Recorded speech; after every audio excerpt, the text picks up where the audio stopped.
하나님이 도와주실 수 있을까요? 기도는 과연 뭘까요? 우리에게 기도가 없다면 우리는 어떻게 살 수 있을까요? 사랑하는 이 자리에 계신 여러분, 기도는 하나님의 백성의 특권인 줄 여러분 믿으시기 바랍니다.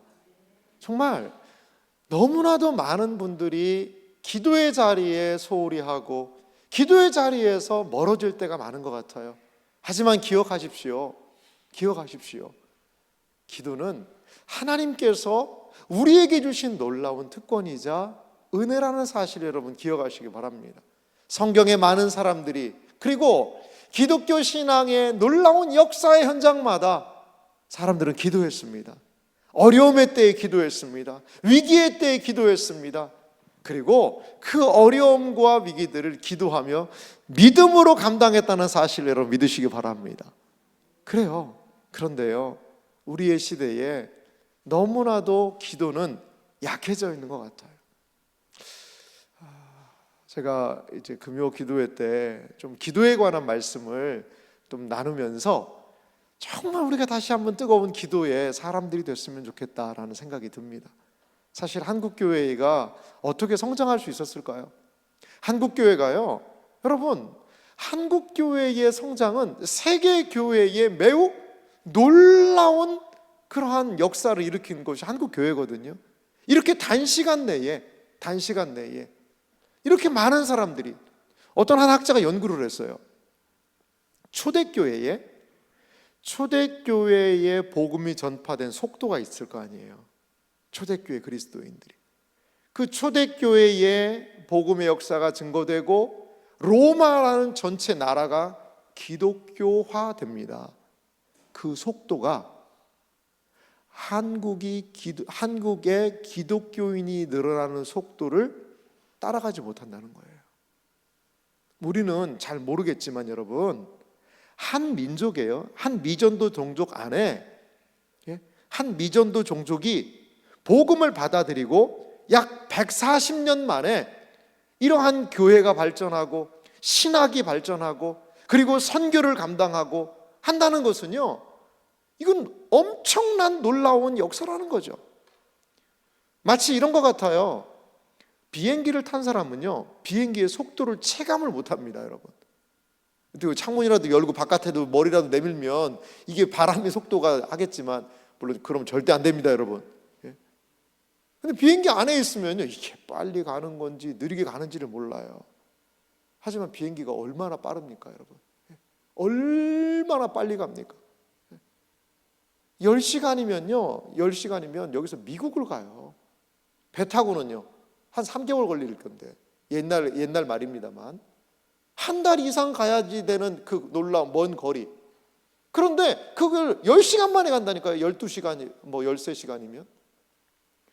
마찬가지로요, 우리는 지금 우리가 안 된다, 어려움이 있다, 위기다라고 이야기하지만 우리 한국교회에 역사하신 하나님의 놀라운 일들을 바라보면 우리는 지금 하나님이 하신 일을 경배하고 찬양할 수밖에 없습니다. 그런데요, 한국교회 가운데 이러한 복음의 왕성한 역사가 일어났던 가장 중요한 이유가 뭘까요?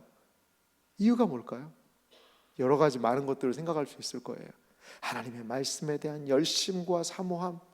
그런데요, 저는 빼놓지 않을 한 가지가 있는 건 기도라고 봐요. 기도라고 봐요. 1970년대, 80년대, 물론 저도 이제 개척교회 목사 아들입니다. 제가 80년대에 천막 치고 교회를 시작했어요. 장판 깔고 천막 치고. 할 게 뭐가 있습니까? 늘 가서 기도하셨던 아버지 어머니의 두 등을 보고 제가 자라났습니다. 그래요. 그 당시에 교회는 변변치 않았던 것 같아요. 시설도 그렇고 여러 가지로. 딱 한 가지 있었어요. 한 가지. 뜨거운 기도, 그리고 기도할 때 생기는 믿음. 여러분, 뜨거운 기도와 하나님을 향한 그 믿음, 이것이 지금의 한국 교회를 그 어려움을 뚫고 이 자리까지 오게 하지 않았을까요? 그러면 한국 교회의 미래는 어디에 있습니까?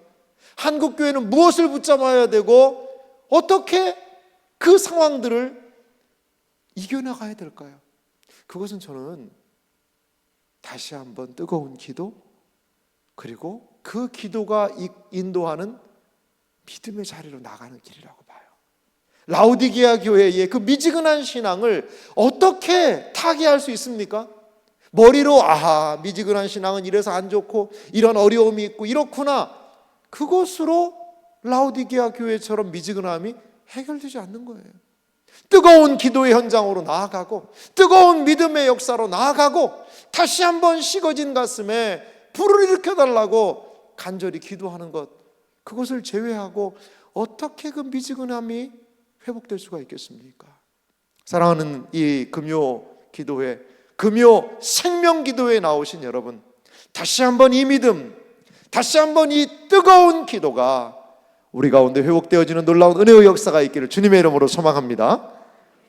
책이 있는데요, 제가 이런 책이 있더라고요. 삶이 뜻대로 안 될 때라는 책이 있습니다. 삶이 뜻대로 안 될 때, 여러분 참 우리랑 비슷하지 않습니까? 삶이 뜻대로 안 돼요. 계획대로 잘 안 되는 거예요. 그 책에, 이 책을 어떤 분이 쓰셨냐면, 우리가 팬인가 제자인가 라는 책을 썼던 카일 아이들먼이라는 목사님이 쓰셨는데요, 이 책 내용 중에 이런 부분이 있어요. 제가 좀 읽어드릴 테니까 보실래요? 우리의 본능은 결과를 만들어내기 위해 더 노력하기 시작한다. 우리의 본능은요, 어떤 결과를 막 만들어내려고 노력을 해요. 가장 합리적으로 보이는 등식은 이거라는 거죠. 더 큰 노력이 뭐를 가져와요? 더 많은 생산, 더 많은 결과물들을 가져올 수 있다는 거죠. 이거 맞는 말이에요. 맞는 말이긴 합니다. 그런데요, 이 전략이 통하지 않을 때 우리는 낙심하고 좌절하고 불안해하고 쉬이 지친다. 더 많이 노력했어요. 더 열심히 했어요. 근데 결과가 안 따라주는 거죠. 결과가 안 나오는 거예요. 그러면요, 이게 뭐지? 왜 이러지? 내가 이렇게 더 노력을 했는데도 왜 이렇게 되는 거지? 더 낙심하고 쉬이 지칠 수밖에 없다라는 겁니다. 자, 그런데 예수님은 모든 것이 연결해서 시작된다는 사실을 당신과 나를 포함한 모든 제자가 절대 잊지 않기를 원하신다. 이게 무슨 말이죠? 연결이라는 게 그 다음 줄 읽어보면 알 수 있습니다. 같이 노란 글씨로 한 마지막 줄은 같이 읽어볼까요? 함께 읽습니다. 생산이 아닌 연결이 핵심이다. 이게 무슨 말일까요? 생산이 아닌 연결이 핵심이다. 이게 무슨 말일까요? 더 많은 것들을 생산하고 더 많은 것들을 얻으려는 그 노력, 이걸 위해서 노력은 생산물의 결과가 아니라, 그것으로 보는 것이 아니라 뭐라는 거죠? 연결이 핵심이라는 거죠. 그리스도인의 생산은, 그리스도인이 추구하는 바는 무엇이어야 하느냐? 바로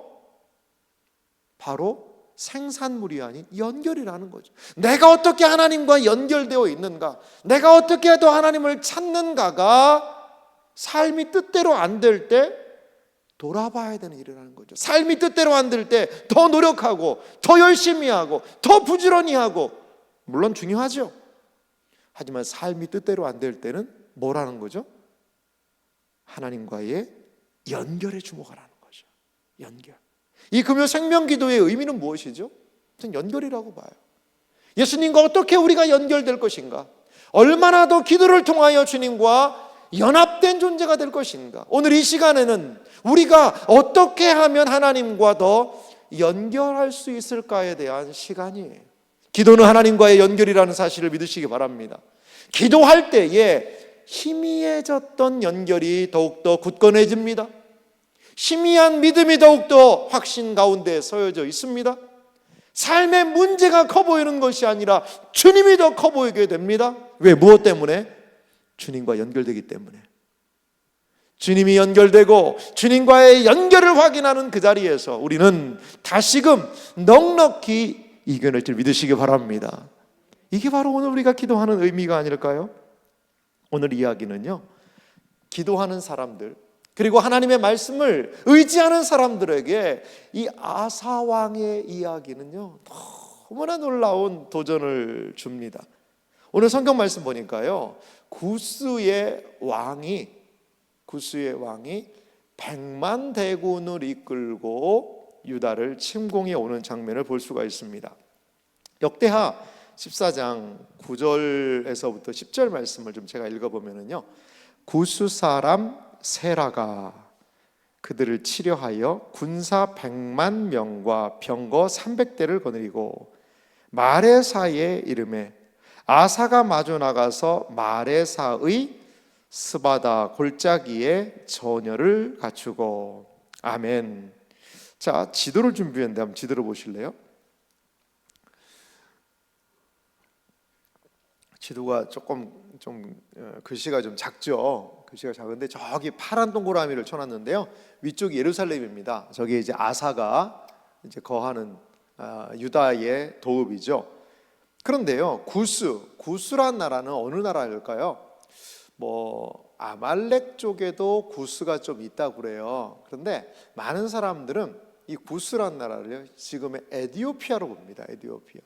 그러니까 에디오피아에서 왕이 100만 명의 군사를 동원해서 지금 이 유다를 쳐 공격한 거죠. 어디까지 올라왔다고요? 마레사라는 저 가운데 파란 동그라미까지 이제 이 사람들이 쳐 올라왔습니다. 그러자 예루살렘에서 아사도 군사들을 이끌고 마레사 스바다 골짜기에 진열을 갖추고 거기서 싸움이 일어나고요, 우리가 말씀을 읽었지만 어떻게 하죠? 승리하죠. 남왕국 유다가 승리해서 어디까지요? 밑에 파란 동그라미 있는 그랄까지 이 구스의 군대를 몰아내고 큰 노획물을 이끌고 다시 어디로요?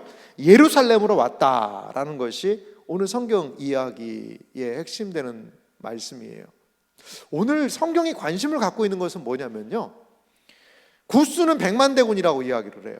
근데 유다는 몇 명의 군인이 있었다, 그리고 가서 어떻게 싸웠다, 이런 얘기가 전혀 없습니다. 전혀 없어요.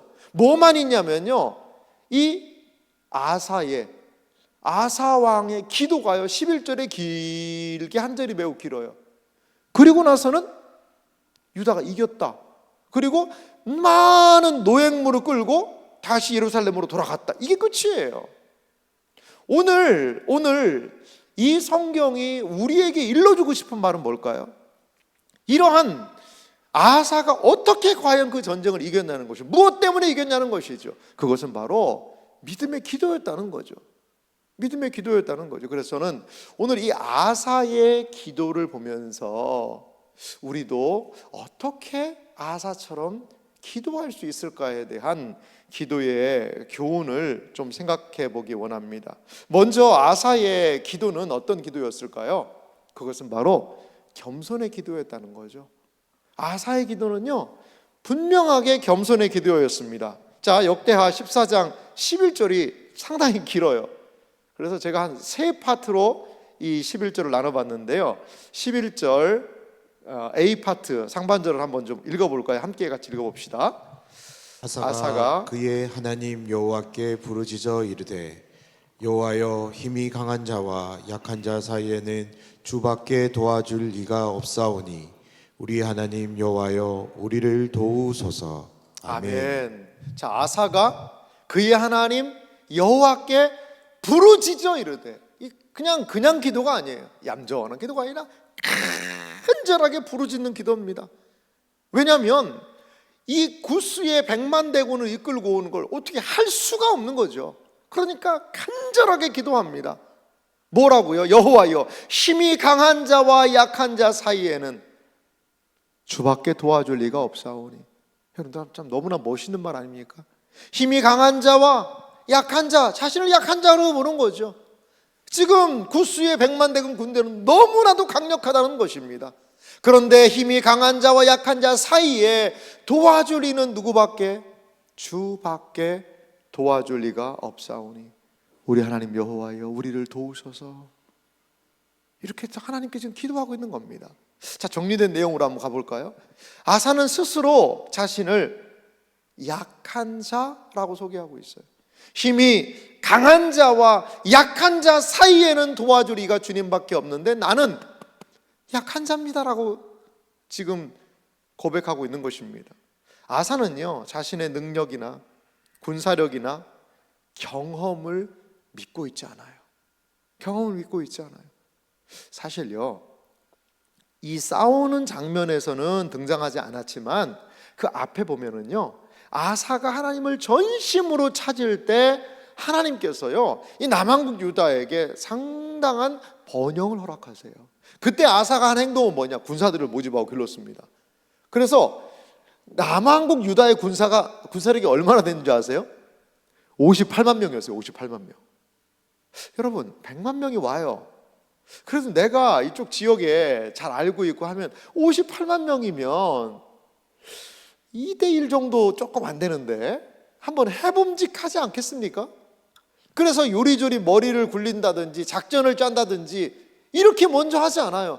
성경에는요, 이 구스와의 싸움 기사에서는 유다가 몇만 명의 얼마의 군사를 보냈다라는 말이 아예 없습니다. 관심이 없는 거예요. 오직 누구의 기도? 아사의 기도만 있는 겁니다. 아사의 기도만.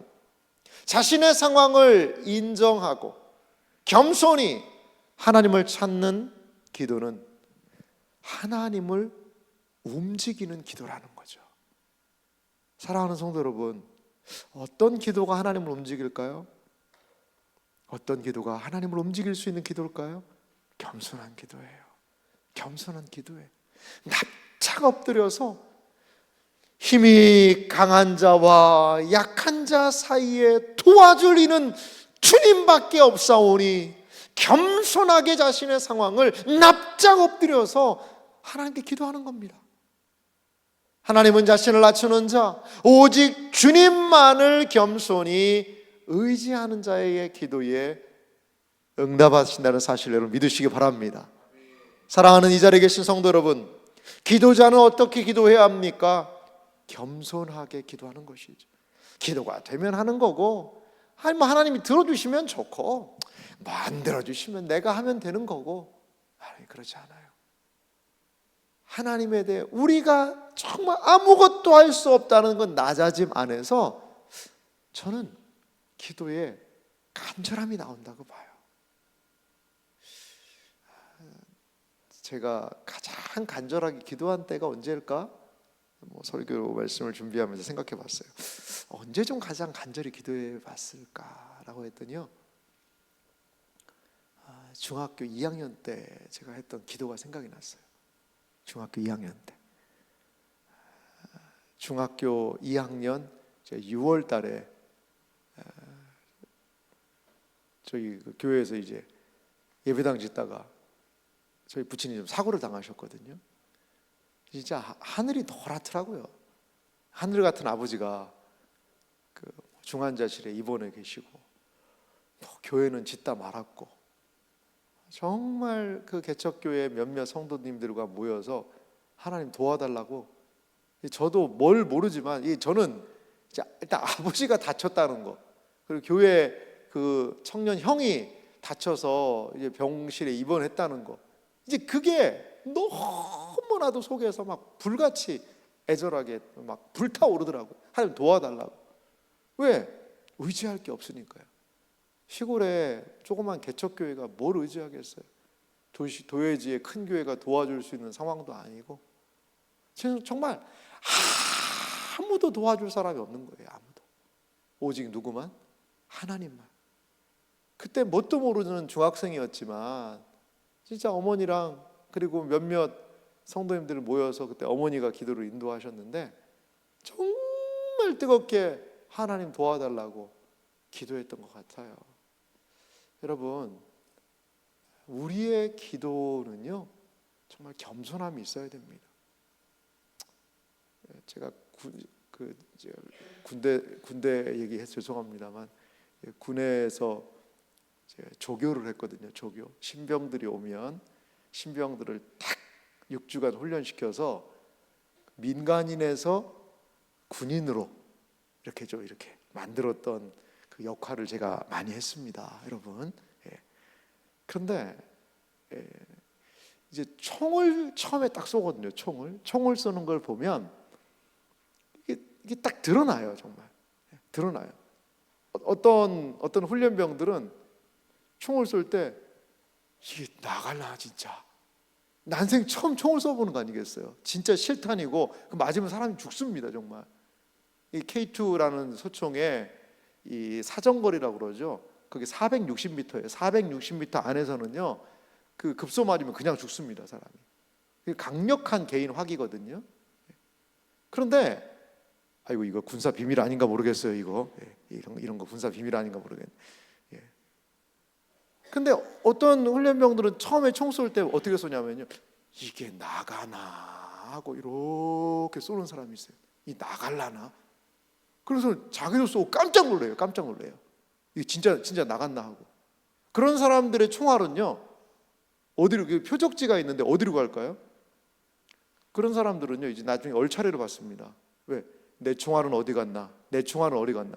이 총알을요, 이렇게 하다 쏘니까요, 총알이 표적지에 안 맞고요, 엉뚱한 데로 날아가는 거예요. 엉뚱한 데로. 다른 사람 쏴주고 막 4개 막 여기 3개 쏴야 되는데 4개 다른 데 표적지 가 있기도 하고, 자기 표적지는 깨끗하고. 그런데 어떤 훈련병은요, 정말 시키는 대로 해요. 어깨 견착 딱 잘하고, 돌에다 딱 대고, 숨 하나 둘 참고 그냥 후방으로 탁 당기면 정말 표적지에 가서 조준한 대로 맞거든요. 이 사람은 뭐죠? 확신이 있는 거죠. 아, 내가 쏜 총알이 저 관역의 표적지에 갈 거다. 다른 거예요. 겸손함은요, 우리에게 간절함을 허락하고요, 겸손한 기도는 하나님밖에 도와줄 사람이 없다라는 거죠. 뭐 하나님 바쁘시면 그래 내 친구한테 좀 도와주면 돼요. 그게 안 돼요. 겸손한 기도는 납작 엎드려서 힘이 강한 자와 약한 자 사이에 도와줄 분은 주님밖에 없사오니. 할렐루야. 이것이 바로 아사가 하나님을 움직였던 겸손한 기도였다라는 거죠. 겸손한 기도. 사랑하는 여러분, 우리의 기도는 어떻습니까? 너무나 우리의 기도가 배부른 기도 아닌가요? 우리의 기도가 너무나도 배부름 가운데서 적절한 형식, 하나님 앞에서 체면 차리듯이, 하나님 뭐 잘 계셨죠? 뭐 저도 뭐 두루두루 잘 있습니다. 요새 조금 문제가 있긴 한데 뭐 그러니까 제가 어떻게 좀 해보긴 하겠습니다. 뭐 도와주시면 좋고 잘 될 수 있도록 좀 하나님이 좀 많이 좀 잘 살펴주십시오. 여러분, 이것은요 겸손한 기도가 아니에요. 낮아지는 기도가 아니에요. 간절한 기도가 될 수 없다라는 거죠. 우리의 기도 가운데 겸손하게 오직 주님만이 힘이 강한 자와 약한 자 사이에 도와줄 이는 주님밖에 없사오니 주여 우리를 도우소서. 이러한 간절한 기도가 우리에게 있기를 주님의 이름으로 간절히 축원합니다. 이 아사의 기도가 겸손하게 하나님을 구하는 기도였다면, 또 하나 이 아사의 기도는 무엇이냐? 11절 중반절에 보니까요, 그의 기도는 분명히 믿음을 가지고 있는 기도였어요. 자, 중반절에 있는 내용 한번 같이 읽어볼까요? 함께 읽어봅시다. 우리가 주를 의지하오며 주의 이름을 의탁하옵고 이 많은 무리를 치러 왔나이다. 아멘. 아사는 이렇게 기도합니다. 우리가 주를 의지하오며 주의 이름을 의탁하옵고 이 많은 무리를 치러 왔나이다. 의지합니다. 의탁합니다. 의지하고 의탁한다라는 거죠. 이것은 무엇이죠? 믿음이죠. 하나님에 대한 믿음을 가지고 이 많은 무리를 치러 왔다라는 거죠. 몇 명이 나간지 성경은 기록하지 않습니다. 그런데 100만 대군이에요. 100만이라는 것, 어떤 사람은 그건 상징적인 숫자일 것이다 이렇게 보는 사람도 있습니다. 엄청나게 너무나 많고 아사의 군대가 감당할 수 없는 그러한 군대라는 것을 100만 명의, 그리고 이 기병이요, 이 전차가요 몇 대입니까? 병거가요 300대라는 거죠. 쉽게 말하면요, 지금 전차, 우리식으로 그 사람들이 하는 일반적으로 탱크라고도 이야기하죠. 그게요 한 300대 와버린 거죠. 이러한 절대적인 불리한 상황, 그 상황 가운데서 이 많은 무리를 치러 왔다라는 거예요. 정리된 내용 한번 가보실까요? 아사는 하나님을 의지하며 의탁한다라고 기도하고 있어요. 문제 앞에서 말이죠. 많은 무리를 치러 전쟁터로 나갈 수 있는 힘이 뭐죠? 그것은 하나님에 대한 믿음이라는 거죠. 믿음. 여러분, 우리를 두렵게 하는 게 참 많아요. 여러분, 내일이 두렵기도 하고요, 질병이 두렵기도 하고요, 우리의 사업과 직장 생활과 학업과 그리고 취업을 준비하는 이런 모든 과정들, 많은 것들이 우리를 두렵게 합니다. 거기에 비하면, 세상의 문제들에 비하면 우리의 모습은 너무나도 초라하고 내가 감당할 수 있을까? 위축이 돼요. 위축이 돼요. 위축이 돼요. 거기다가 실수 한번 해보세요. 그러면요, 계속 쪼그라들고 위축돼서요, 움직이지도 못합니다. 고양이 앞에 쥐라는 이야기가 있잖아요. 쥐가요, 고양이 앞에 있으면요 도망을 못 가는 거예요. 왜? 심장이요 오그라든대요, 쥐가. 그래가지고 쥐가 그냥 심장이요 너무 쫄깃해가지고 그냥 몸이 마비되는 거예요. 몸이 굳어버리는 거죠. 고양이가 막 확 찍지도 않았는데 그렇게 돼버리는 거예요. 그런데 이 많은 무리들을 치러 지금 전쟁터로 간다라는 거죠. 전쟁터로. 어디에 힘이 있냐는 거죠. 그것은 바로 하나님에 대한 믿음이라는 거죠. 수많은 믿음의 사람들이, 수많은 주의 백성들이 기도했던 것은 무엇이냐? 바로 믿음의 기도라는 거예요. 믿음을 갖고, 하나님이 도와주실 것에 대한 믿음을 갖고 그러면서 기도했다라는 거죠. 사무엘상 17장 45절에 보면 하나님의 사람 다윗의 담대한, 저는 이건 기도라고 봅니다.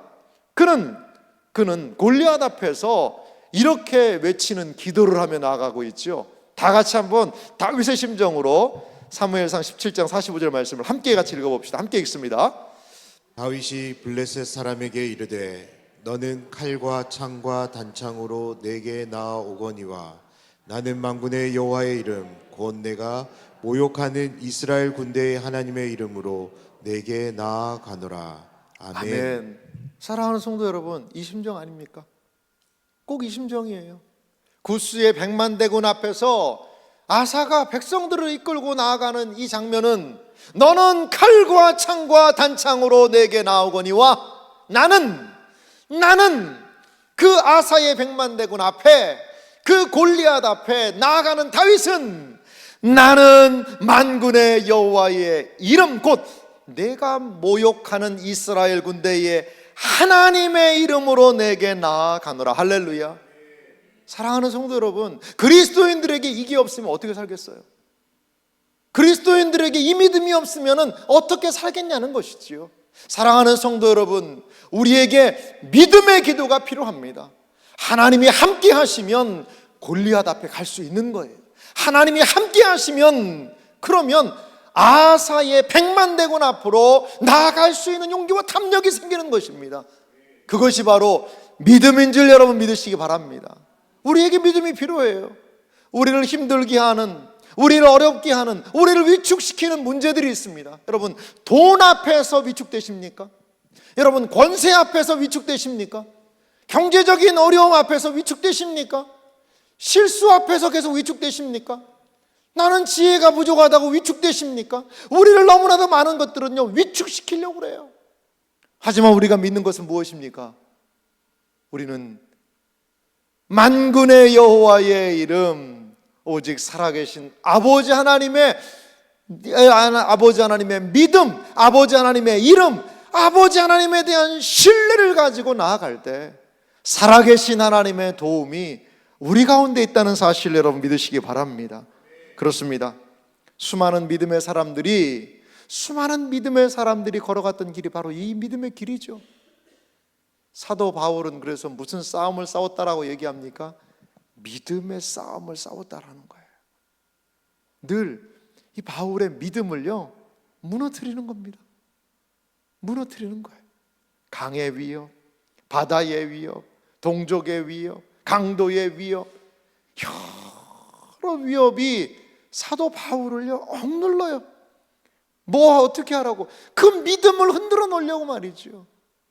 사도 바울은요 디모데후서에서 내가 선한 싸움을 싸우고 믿음을 지켰다라고 이야기해요. 믿음을.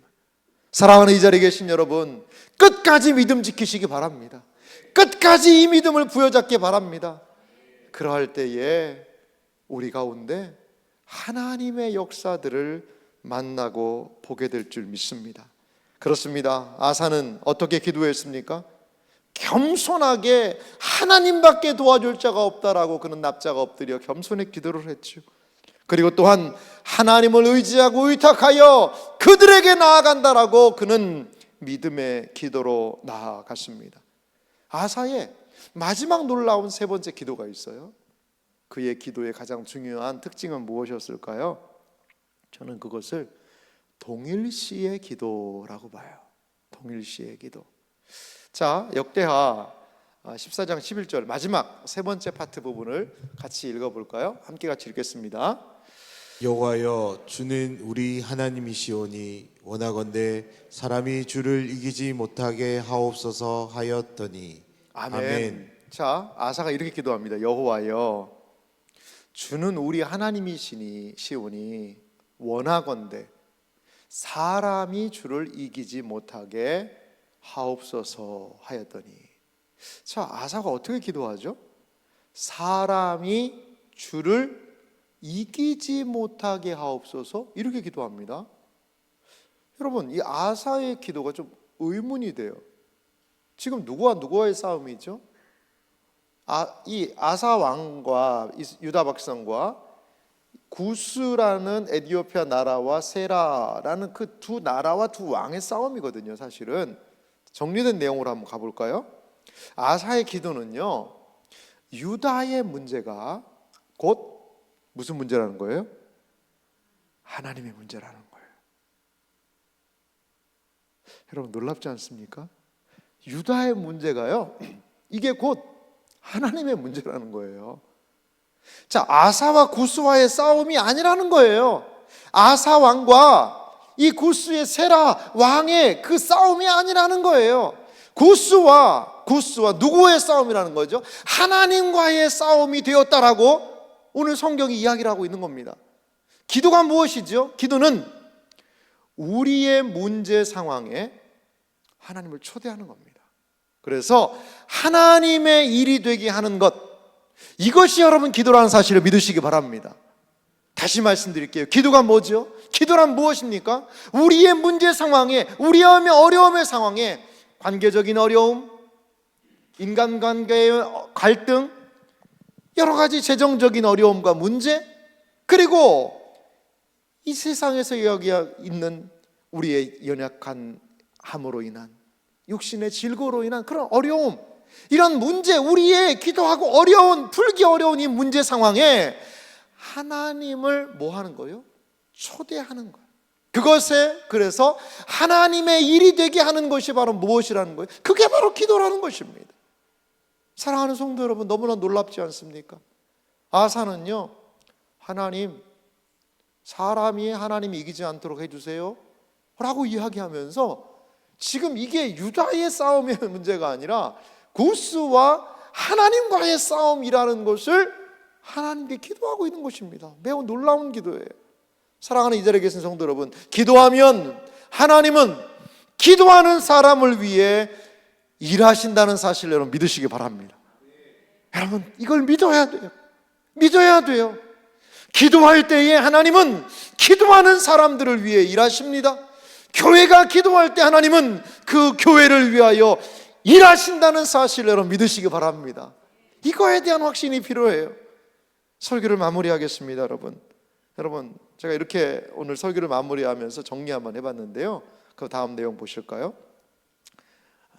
이런 말이 있습니다. 내가 일하면 내가 일할 뿐이지만 내가 기도하면 하나님이 일하신다. 너무나 놀라운 말이에요. 이 영어를 보면요, 영어 너무 어려운 단어는 아닌데 이렇게 영어도 되어 있더라고요. When I work, I work. When 뭐뭐 할 때거든요. I work 일할 때, 내가 일할 때, 내가 일하면 I work 그냥 내가 일하는 것뿐이라는 거죠. 그런데 when I pray, 내가 기도할 때는요, 어떻게 한다는 거죠? God works. 하나님이 일하신다는 거예요. 하나님이. 어디 가서 좀 써먹으세요, 여러분. 여러분 한번 외워가지고 영어 한 줄이라도 좀 외워야 될 거 아닙니까, 여러분? 내가 when I work, I work. When I pray, God works. 할렐루야. 영어 잘 되네요, 오늘 이상하게. God works. 하나님이 여러분 일하신다는 사실을 믿으시기 바랍니다. 뭐 할 때, 내가 기도할 때, 내가 간구할 때, 내가 의지할 때 말이죠. 사랑하는 성도 여러분, 이 희열이, 이 감격이, 이 은혜가 우리에게 있기를 간절히 소망합니다. 그래서 하나님이 일하시는 것을 좀 봤으면 좋겠어요. 시편 50편 15절은 이렇게 이야기합니다. 다 같이 기록된 아버지 하나님의 말씀을 읽겠습니다. 함께 읽습니다. 환난 날에 나를 부르라. 내가 너를 건지리니 내가 나를 영화롭게 하리로다. 아멘. 할렐루야. 환난 날에 나를 부르라. 내가 너를 건지리니 내가 나를 영화롭게 하리로다. 할렐루야. 사랑하는 성도 여러분, 하나님께서 기도하는 사람들을 건지시고, 그리고 결국은 하나님을 영화롭게 할 수 있다는 사실을 믿으시기 바랍니다. 이게 바로 우리가 믿는 하나님이에요. 우리가 의지하는 하나님이에요. 우리가 신뢰하는 아버지 하나님의 모습이라는 것입니다. 사랑하는 성도 여러분, 문제 앞에서 아사는 그렇게 기도했습니다. 겸손하게 도울 분이 하나님밖에 없다라는 믿음을 가지고, 또한 하나님의 문제를, 자신의 문제를 하나님의 문제로 동일시하며 하나님을 자신의 문제 상황으로 초대하며 기도했어요. 그리고 하나님의 이 놀라운 은혜를 경험했다라는 겁니다. 사랑하는 이 자리에 계신 여러분, 우리 기도합시다. 기도하면 하나님이 도와주실 줄 믿습니다. 기도할 때 하나님이 도우신다는 이 확신을 가지고 기도의 자리로 담대히 나아가는 복된 은혜가 있으시기를 주님의 이름으로 축원합니다.